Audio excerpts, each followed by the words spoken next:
अमित शहाजी आल्यानंतर एकमताने सगळे निर्णय होतील। आमच्यामध्ये एकी आहेत।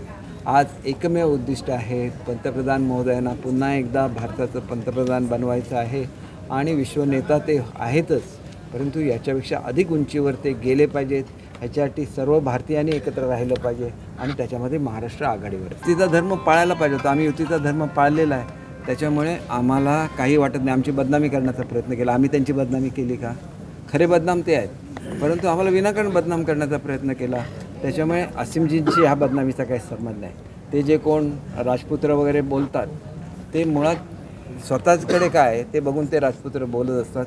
त्यांच्याबद्दल आम्हाला काय बोलायचं नाही। नुकतंच त्यांनी अमित शहाजींची भेट घेतली दिल्लीला जाऊन, हे सगळ्या जनतेला माहिती आहे कशाला घेतले, अख्ख्या जनतेला माहिती आहे। आपण करताना काहीतरी चुकायचं आणि नंतर मग नेत्यांच्या मागे जायचं किंवा आपल्यावर एखादी केस झाली तर मग आम्हाला पॉलिटिकली ही केस केली असं म्हणण्यापेक्षा आपण जर वेळीच ही पथ्य पाळली तर ही पाळी येत नाही।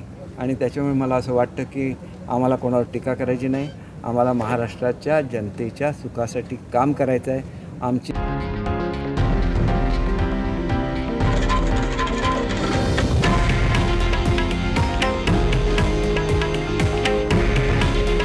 हे आहे देशातील नंबर 1 न्यूज नेटवर्क आणि आपण पाहत आहात TV9 मराठी।